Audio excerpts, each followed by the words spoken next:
आज हम कक्षा 11 के अकाउंट्स के जनरल ओरिजिनल ऑफ ट्रांजैक्शन के बारे में बात करेंगे।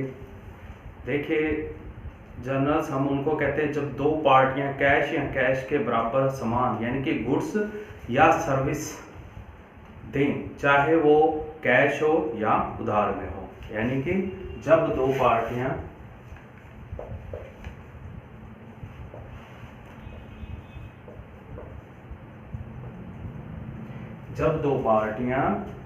कैश या कैश के रूप में कैश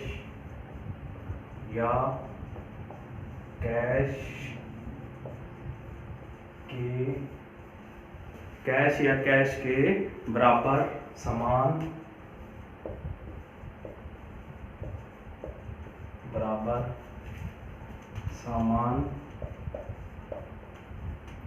मीन्स गुड्स या सर्विस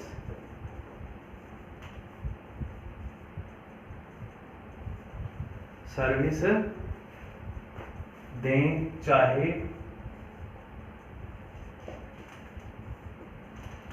वह कैश या उधार हो।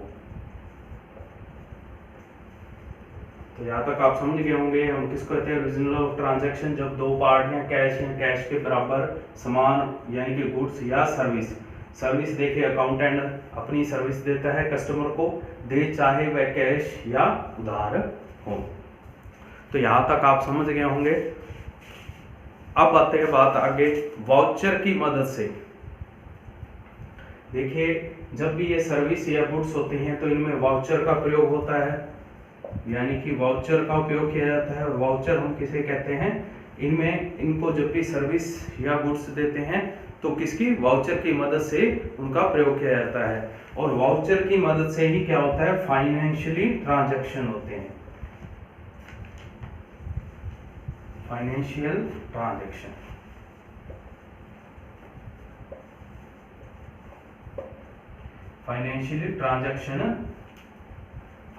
ट्रांजैक्शंस होते हैं।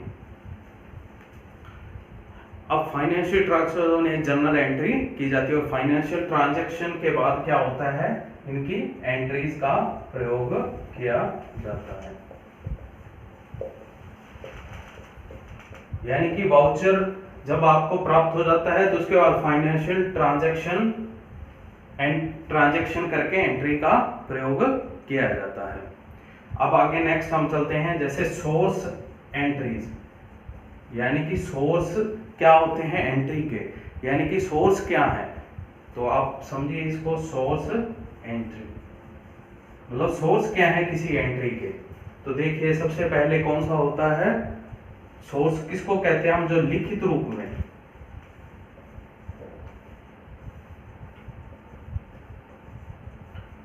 देखिए लिखित रूप में डॉक्यूमेंट्स जिन्हें व्यापार की बुक्स में लिखा जा सके, यानी कि सोर्स एंट्रीज हम उन सोर्स को कहते हैं जिन्हें लिखित रूप में डॉक्यूमेंट्स जिन्हें व्यापार की बुक्स में लिखा जा सके, यानी कि लिखित रूप में होने चाहिए और जिसको व्यापार की बुक्स में लिखा जा सके, व्यापार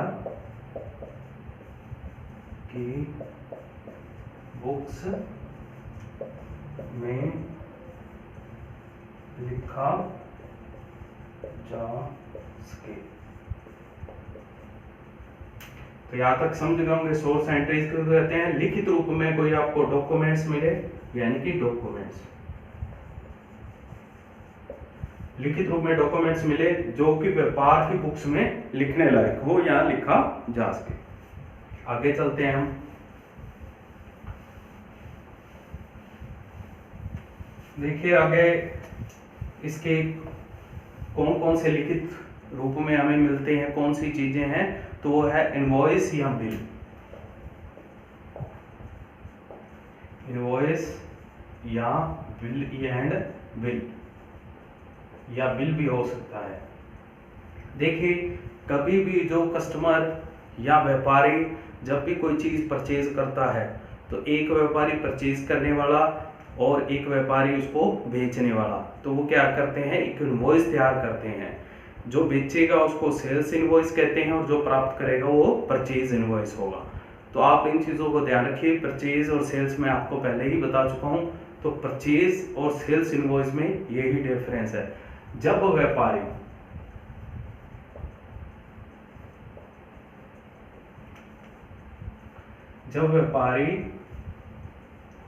माल बेचता या खरीदता है, तो जब व्यापारी माल बेचता और खरीदता है तो वह माल के साथ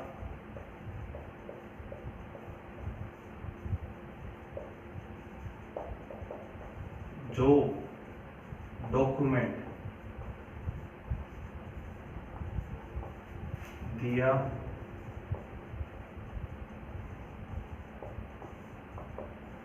जाता है उसे इनवॉइस या एंड बिल कहते हैं।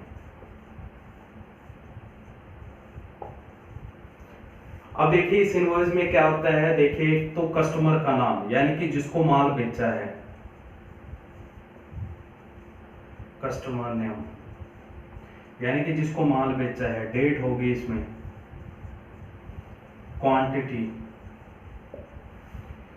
Quantity date. अब कैश में बेचा है या क्रेडिट है या क्या है उस पर डिपेंड करता है, खरीदने वाले पे क्रेडिट है या कैश माल बेचा गया है। और डिस्काउंट होगा इसके अंदर,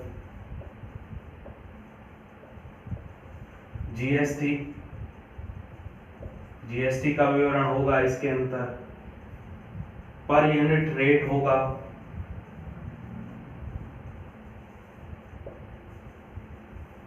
पर रेट यूनिट होगा। तो इसमें ये कई चीजें शामिल होती हैं। इसका प्रयोग एंट्रीज करने के लिए किया जाता है। नेक्स्ट इसमें हम देखते हैं, सेकंड हमारा है इसके अंदर कैश मेमो।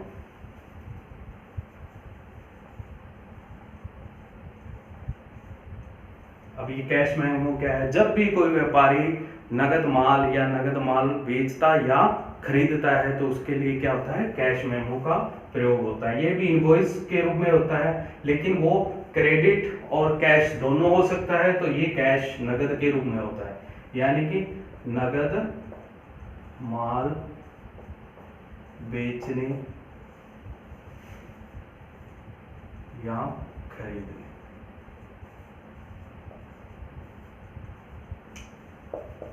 का विवरण पत्र भी आप कह सकते हैं इसको।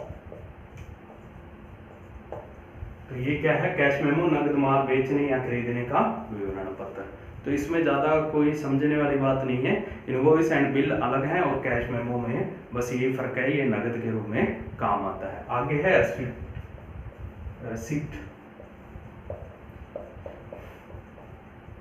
देखिए रिसिप्ट क्या मतलब होता है, रिसीट करना, किसी से कुछ प्राप्त कर लेना। जब आप कभी कैश के रूप में किसी को व्यापार में पैसे देते हो तो वो क्या करता है, आपसे रिसिप्ट लेकर उसकी एक रसीद बनाकर आपको देता है। व्यापार में भी यही होता है, व्यापारी क्या करता है कि रिसीट के रूप में पैसे लेने पर उसको रिसिप्ट एक वाउचर देता है, यानी कि उधार या नगद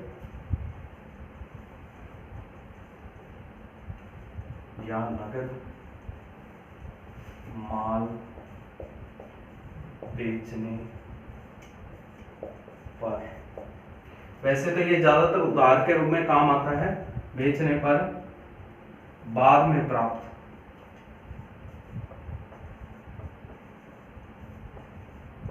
कैश या चेक मिलने पर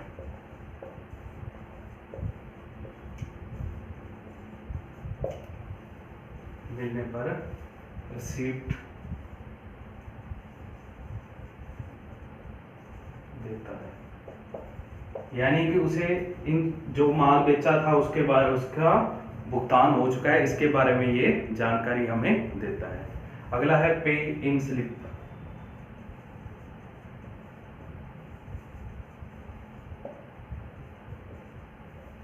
पे इन स्लिप, ये सिर्फ बैंक में काम आती है, यानी कि बैंक वाले इसका प्रयोग करते हैं।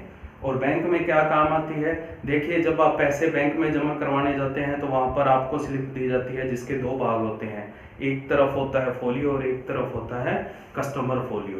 तो ये दो भागों में बटी होती है, यानी कि दो भाग होते हैं इसके।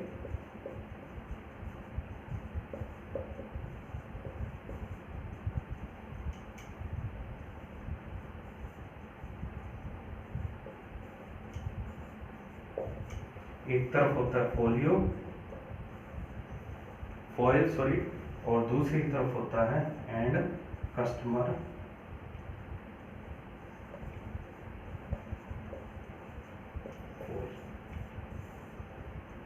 तो देखिए एक तरफ आप पैसे भरते हो और दूसरी तरफ पैसे भरते हो, बैंक क्या करता है ऊपर स्टैम्प लगाकर आपको जितने रुपए आपने डिपॉजिट करवाए हैं या चेक का आपने डिपॉजिट करवाया है उसको भरकर आपको वो दे देता है। यानी कि जब पैसे जमा करवाए जाते हैं,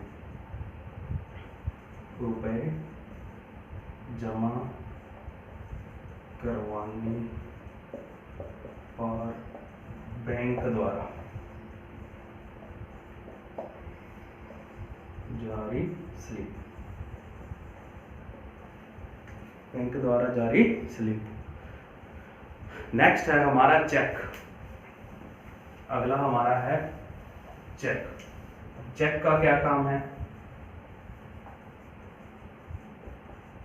देखिए ये भी बैंक द्वारा चेकबुक जारी की जाती है, बैंक द्वारा व्यापारी को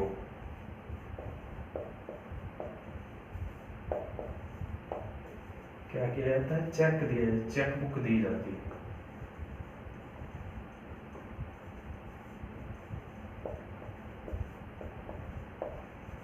और व्यापारी क्या करता है, जब भी कोई व्यापार करता है किसी को भुगतान करता है तो वो एक चेक से भुगतान करता है, यानी कि क्या करता है, चेक से भुगतान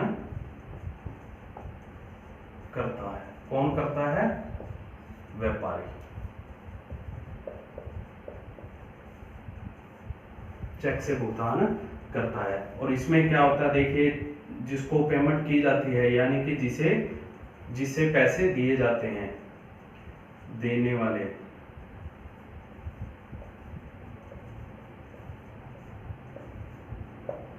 सॉरी लेने वाले का नाम,